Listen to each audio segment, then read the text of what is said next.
So I have an after show that's only shown on YouTube, and it's basically a questionnaire that I asked all of my guests. It's the same questions, and it's just to get to know you as a pet lover. Do you have time, like 10 minutes? Yeah, for sure. Yay. Wait, are you writing more stuff down? Is he like a film critic that's critiquing my show? He can be critical. He was very excited that you said vase and not vase. I say vase, and I think sometimes I say it just because it gets under his skin. But he says that vase is the correct pronunciation. It is the correct pronunciation. And when he says, thanks, Mark. Thanks, Mark. Oh my gosh, Mark's going to love that. You're so cute. I love that. Okay, so, and I'm going to put that in the show. And so, did you ever watch Inside the Actors Studio? Do you remember that show? Does it sound familiar? I think so. Okay, so I grew up watching that show. It was on Bravo when Bravo was something other than just Real Housewives of all over the place, which no hate because I do love the Housewives. So it was a show where the dean of the Actors Studio at Pace University in New York interviewed like stars, like legit stars, like Brad Pitts and George Clooney's and Steven Spielberg's and stuff like that. In the 90s. And he did it for a long, long time. And at the end of the show, he would always ask the same 10 questions. And I took inspiration from those questions and made them pet related. Okay, so here we go. What is your favorite breed? Ooh, mutt. Perfect. Good answer. I love that answer. What is your least favorite breed? Anything doodle? Oh my gosh, that's a really common answer around here. So because funny. They're not a breed, they're a mutt. Exactly. Okay, exactly. You just don't like the marketing scheme that surrounds all that. Because I love doodles, don't get me wrong. I love a good doodle, but don't sell them as hybrids. They are mutts. Yes, so it's so funny. I follow a dog trainer that I probably should invite on the show. I can't remember her name, but she's always like, guess what I saw today? Like a burner doodle and a this doodle and a that doodle. And she's like, they're just like capitalizing on these doodle things and like people buy it. Like it's just a mutt. A lot of money. Yes, they are wild. super expensive. It's wild. I don't understand it. All right, so you have 3 dogs and 2 birds. Mm-hmm. Do your dogs sleep in your bed? I'm assuming the birds don't. So the birds do not. Moose, my Chihuahua, sleeps in bed.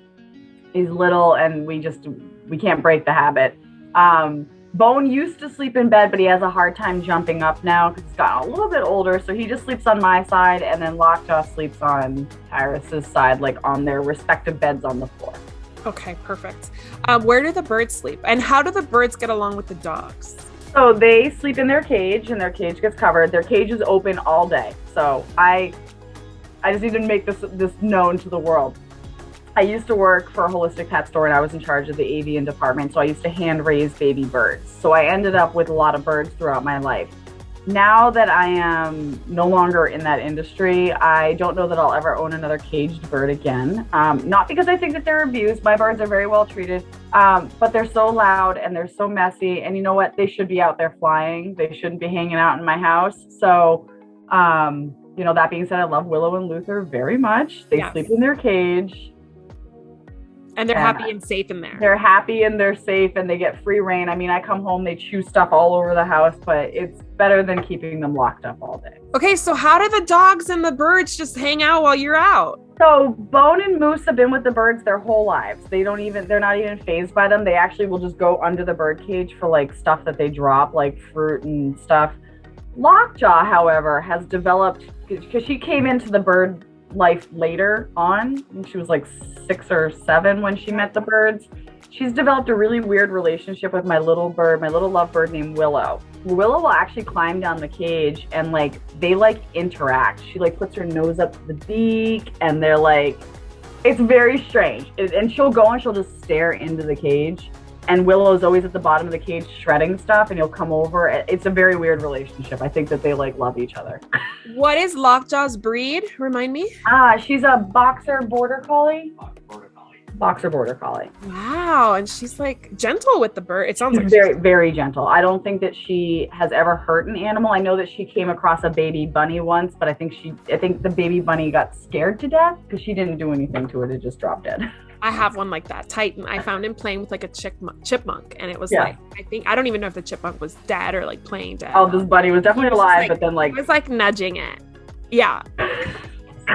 Well, you would know. Of all people who would know if something has crossed over or not, that would be you. Because I wasn't around for this one. I was told the story. Oh, okay. Because I mean, listen, I do not look that close. I'm a little scared of dead bodies in general. Okay. I'm a little bit apprehensive, so I just kind of looked away. I get right in there. Who or what wakes you up in the morning? My alarm clock. Oh, okay, an alarm clock. They're all seniors, so now they sleep. Maybe every now and then, Bone, if he has to go, he'll wake up and he does kind of like a. Has he lost his bark?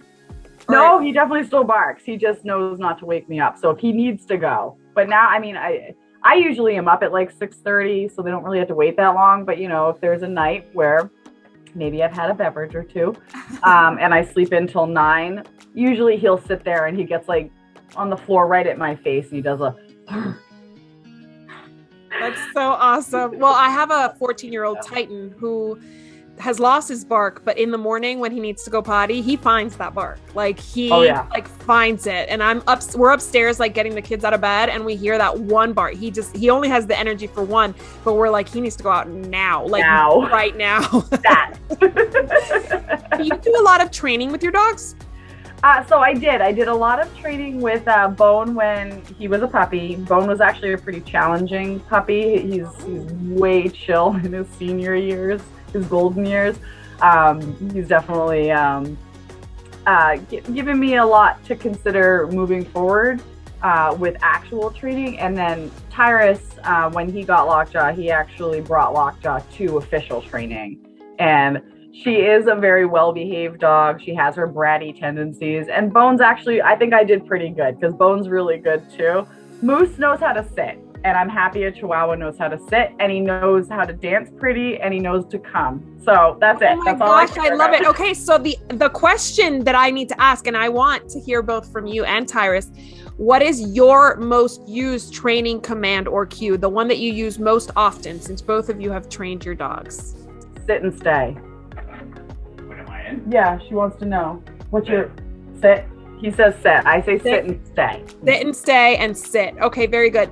What is your least used training command or cue? One that you won't use because you don't like it, or one that you wish you used more? Speak. Speak. I hate speak. I agree. Why are you I taught Bone how to whisper. Oh, tell me about that. So I played off of his noise that he was making when he was trying to wake me up, and Bone was rescued by myself and my best friend Paul, and Paul wanted a dog that would speak on command. And he got Bone. Bone speaks. Bone knows how to speak on command. So anytime you would hold a treat, Bone is barking, right? So I was like, enough of this. We're gonna whisper. So I do this, and he goes, and then he gets his treat. So no more speaking, just a. Oh my gosh, I love that. Whisper's really smart. Yeah, he figured Bone's a smart boy. I love the fact that you have a dog named Bone, by the way. Yeah, he came with that name. No way. Yeah, he came with the name. So that was that was like what sealed the deal. You were like, I love the dog. He's so cute. Kinda, because I didn't want a puppy. I told Paul that we did not have time to train. We were young. We were in our 20s. I was like, we don't have time to train a puppy. And Paul insisted on this dog Bone, and I was like, ugh. But I'm competitive, and these people came in after we had spent time with Bone, and they were like, we're here to see Bone. And I pulled his paper off of his kennel, and I was like, sorry, you've been adopted. You didn't want anyone to take Bone. I wanted more time to think about it, but I was already a sucker. He's perfect, it sounds like. All right, what pet-related noise do you love? Love? I like it when Lockjaw does her. She does this weird little, like, noise. She almost like makes her face longer when she does it. It's like a greeting, kind of. She shows her bottom teeth. She's like, "Oh my god, that's so." We call them little teeth. Oh, I love teeth. I love when they show their teeth. I love it. I love it. The little bottom teeth. I love it. What pet related noise do you hate? My birds. Are they too loud?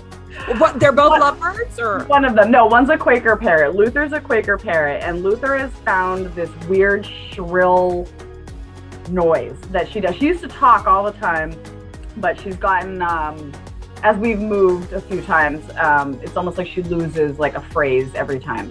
So now she'll just sit there and I can't even imitate it, but she does it in the perfect interval where she'll make the noise and you're like, all right, okay. And then like you settle back down and she does it again. And you're like, all right, Luther. Do Luther and Willow get along well? They live with each other. They moved in. I had 2 separate cages. They moved in together. That's their relationship. I leave them to it. But Luther also, she makes a noise like Predator, where she's like, I don't even know how to like, it's like a. The reason I ask these questions is so that I can see people imitate their pets, and that's really. Well, she does it like Tyrus. She's very jealous of Tyrus. Really? Yes, because Quakers are notoriously a one-person bird. So she loves me. She'll kiss me, love me. I hand-fed her. I raised her from a baby. Yeah. She loves me to death. She likes Willow more than me now, but she loves me to death. Tyrus comes in and she's just like, ah! A little psycho. She does not like it when Tyrus is around. I love that. That's hilarious. She's jealous. I love these dynamics that like these pets like create where they're like, I don't like you and you need to know. You need to yeah. Oh, she makes it very clear. Yes. Very clear. Okay, so you're not in the pet industry directly, but if you were to get into the pet industry, what job would you do? I would love to be in animal rehabilitation. Tell me more about that. So I would like to be somebody who's working with animals that have been injured, that can be rehabbed and released back into the wild. I'm not a fan of zoos. I'm not into that at all, but I do really respect zoos that are for rehabilitation and research purposes. And conservation. Conservation. Of course, absolutely. I couldn't agree more. What pet-related profession would you never want to try? Being in the zoo. I don't know. Whatever zookeepers are. I would never want to. And I also don't think I would want to be a vet. I have a lot of respect for vets and vet techs and everything like that. I think I would have a really difficult time with families and having to, euthanize when the time came. Because like even thinking about it for myself is really painful. And I know that people are probably like, well, you're a funeral director. You deal with grieving families all the time. And I do, but it's not about animals, it's people. And I feel like animals deserve a little more respect than people. Not that I don't respect people. No, of course. They deserve a little bit more. Because they can't talk to us the same way, No, of course. It's more complex. I actually did with Wendy, whom I'm not sure if you've ever met her, but if you haven't, I have not, no. She's friends with Mel.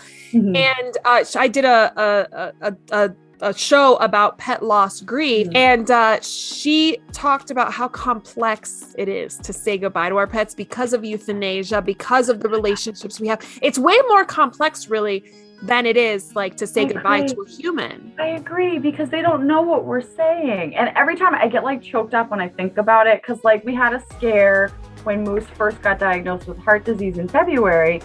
I didn't know what was going on. He was in congestive heart failure. She goes, he could live 6 weeks. He could live 6 years. We don't know. And just thinking about losing my baby just like shatters me. And a couple years before, I had the same scare with Bone because he has Addison's disease, and then they thought he had cancer. And that was like 3 days of like trying to figure out what was wrong.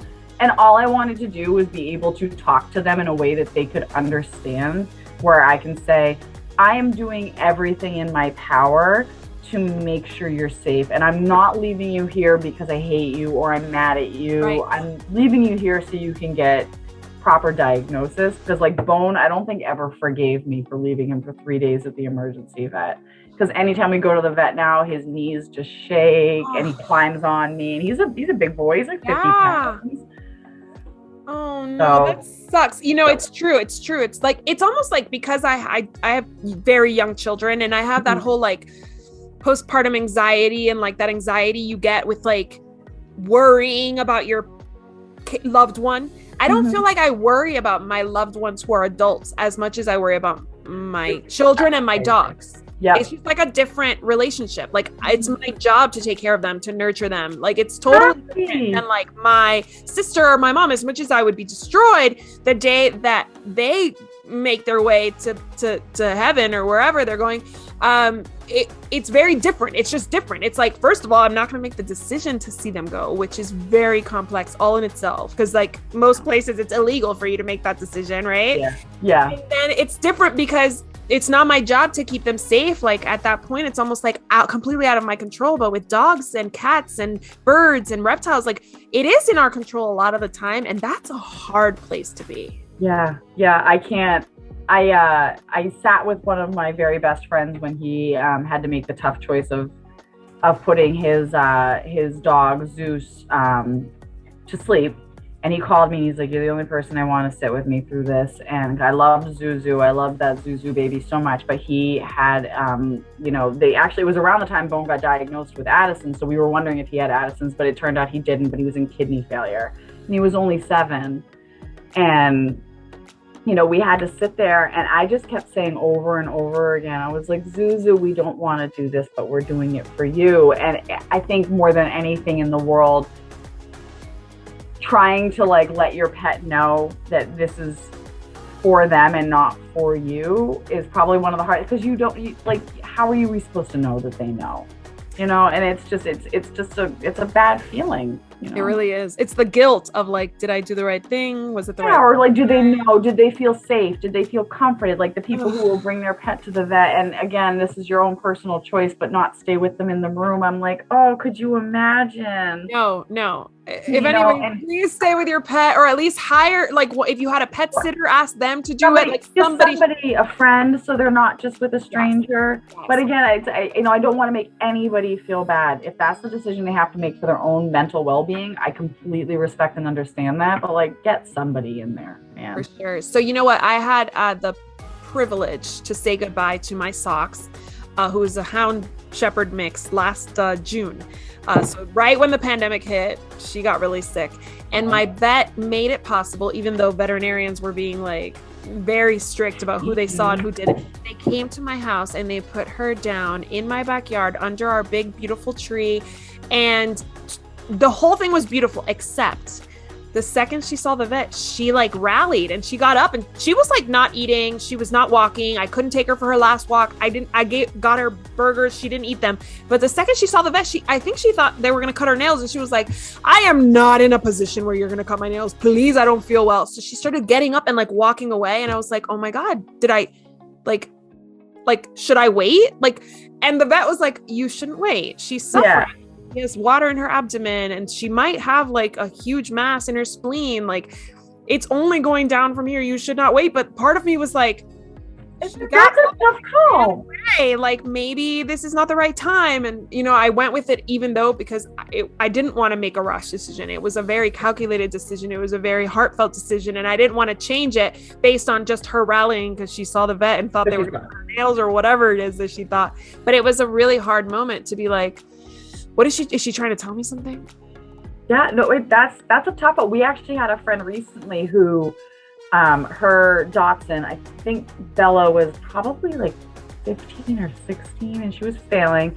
And the vet came to the house to actually put her down. And the vet was like, she's not ready yet. Give her a little more time. And my friend was like, okay. And Bella had a happy another month. And then Bella did pass about a month later. But the month that she had apparently was a good one. Right. That is so cool. I've never heard of a vet doing that. I love that. Yeah. I love that. Yeah. That's amazing, because truly, like, we count on our vets. We count on people like Wendy, who's an animal communicator. And a medium. We count on all of these other people to basically confirm what we already know. Yeah. And she was just like, she's not ready. You have more time. And my friend Candace was like, that's so wonderful. Oh my gosh. That's wonderful. I'm sad that Bella's gone, but she had a little extra time. Yeah, exactly. She had a little extra time. I love that so much. And you know what? I personally prefer, if I had to make a choice, right? Because we never know if it's the right choice. I prefer to do it too soon than too late, rather than too late. I don't want to see my pet suffer for no reason, right? Suffering. Yeah. So it's cool that she got like guidance from somebody who had that intuition to say, she's got a good vet. Yeah, that's so cool. That is awesome. Okay, so the last question, and this part of the show I call last call because, as I'm sure you know, when you go to a bar and you've been there all night and you've been imbibing, at last call, you're probably making friends with a bunch of people that you'll never see again, and you're telling them your whole life story. Yes. So this is last call, and this is the part where we get a little introspective. So if the Rainbow Bridge exists, who is the first pet to greet you when you arrive? Oh, my dog Poe. Poe, Edgar Allan Poe? Yeah, I had a snake named Edgar, and I had a dog named Poe, and I had a rat named Alan. You are just like a theme in like one human being. I like love it. You are the Halloween theme in a human being. Yeah, but Poe, she was a little miniature pinscher. And she was the sweetest little baby. I got her from a pet store before I knew better when I was young. And I had worked at the pet store being a kennel cleaner, and she was returned because she had anxiety problems. And she sat like 1 pound in like a little cup, right? And I said to my mom and dad, I was like, she got returned because she cries too much when she's in a kennel. We said, but we don't kennel our dogs. We've never kenneled our dogs. I was like, can I buy her? I get an employee discount. I'm young. My parents were like, fine. And we had a Cairn Terrier at the time named Rascal who was not doing great. And I think bringing Poe home actually gave him like another 2 years of living, which was pretty cool. Because he had a brain tumor. I love when that happens. Yes, like he lived 2 more years. Like a little bit of an oomph. Yeah, and I used to call her Popo. She had a lot of nicknames. Paul and I gave her a lot of nicknames when we were growing up. I love it. And but Poe, she lived. She had a shorter life because when I moved out when I was older, she had some health issues, so my parents kept her. But my parents are notorious for overfeeding all of their dogs. So Poe was like a little, how did you describe her? She was an eggplant with a peanut for a head and toothpicks for legs. Oh my gosh, so She was fat. She was fat. And she was a little min pan. She should have maybe weighed 8 pounds total, and she was like 13 pounds. Oh my gosh, she was a little sausage. She was like a little round. But she was the cutest thing, and she was so loved, and she loved my dad. Oh, there's pictures of her laying on her back with her paws. Oh. You know, and she's in between, like sleeping on his lap, and my dad's laying and she's laying, and she actually passed from complications from diabetes because she was overweight. But she was my first dog, like my dog, you know, and I loved her very, very much. I used to bring her everywhere with me. So I think that Poe would greet me, and then I think Moose and Bone would be right there. Oh, and how old were you when you got Poe? Poe, I was 15, and Poe died when I was 20. How old was I when Poe died? It was the year after Paul, right? So I was like 28. Oh, wow. That's a huge difference of like you're 15, you're 28, you're like a kid, you're a grown up. Oh my gosh. Yeah. I had my first dog, like, you know, that I adopted. Yeah, it was my dog. Yeah. Yeah. I was 17. So I totally hear that. She was a little like Maltese Bichon mix, and she was sassy, and her name was Bocce, like in Italian it means kisses. And yes, I love it. That's actually who I would choose if I were asked this question, like Bocce would be, because those are the dogs that kind of like seal your love of dog. Yeah, I mean, I had some great dogs in my life. I lived with my cousin's dog. Her name was Candy, and she was a big red Dobie, and I loved her. And then I had Whiskey, who was a Schipperke. And then we had Rascal, and then we had Poe. So my whole life, I've had all of those dogs. But Poe was like the dog I picked. The way I got Bocce was actually, I didn't get her for me. I didn't really choose her. I was actually looking at some like overweight old Cocker Spaniel because like I was 17 and I have like a huge heart apparently. And my mom saw Bocce and was like, look how cute this one is. And I was like, I don't care. I just want a dog. You like her? Let's do it. Because I lived with my mom. I was like, let's do it. Let's get that one. Let's just do this. Bocce was found on Ocean Drive. And I grew up in Miami. Ocean Drive in Miami Beach. And she was covered in mange.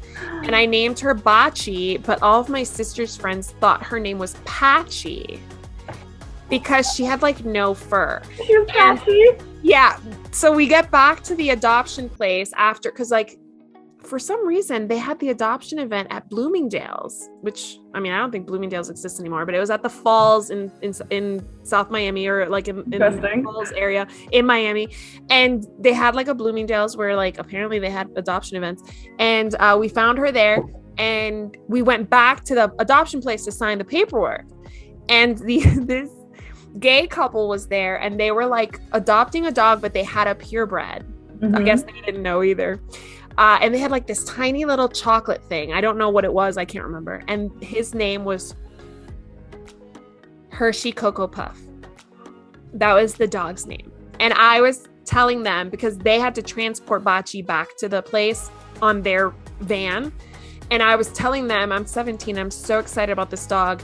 And I'm telling them all about this dog. And of course, like, to me, I didn't see the patches. I didn't see like her like mange. I did have to go back and like have her dipped every like 2 weeks for like a long time, but like I didn't care about that. You just loved her. I loved her immediately, and I was so excited about her. My mom and I were both gushing about our new dog, and her name is going to be Bocce and blah blah blah. And when she shows up, the guy looks at one of the guys looks at me and goes, "You have such a big heart." Because she was apparently hideous. And I couldn't tell you. Oh my God, look, a Halloween theme! He put on his luchador mask. Oh my God, come back. Luchador. You know what's funny is come back. I know I need to actually say hello to you. You've added this layer of fun to this show. I need to thank you. He's gonna have to make me another drink. I know. Is he drinking, or is this Oh yeah. like this? This is my first drink because I didn't know I could drink. Oh my gosh. There we go. Oh my gosh. So we'll do it again. Oh my God. The best. Why do you have a luchador? So it's a Tampa Bay Buccaneers luchador mask. So he's been a big fan of Tampa Bay for a very long time. He's like, bye. He's big fan, but he's also a huge fan of wrestling. You just look like a creeper in the background. I know, I love it. It's like you should have been there the whole time. Right. Like standing there. You guys are so cute. I love it so much. So he loves wrestling, and one of my favorite wrestlers is Rey Mysterio, and it's simply because I like masks. I think they're fun, and a luchador mask.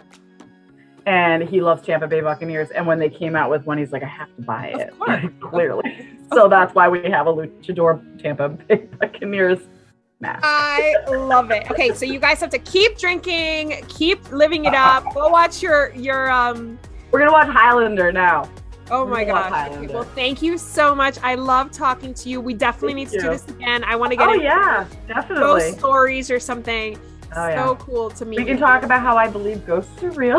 No, I know. I love a ghost story. You can ask me all the funeral questions you want. I'm an open book. I'm gonna let you guys enjoy your Friday night. Thank you again for taking. Thank you. I had a lot of fun. I was very nervous. I had a lot of fun. Oh my God! I hope you enjoyed it. I know it's gonna be a super awesome show. I cannot wait to share it with everybody. I will come back anytime. All right, perfect. I will hold you to that. Thanks. Okay, take care. Thanks. All right, you too. Bye. Bye.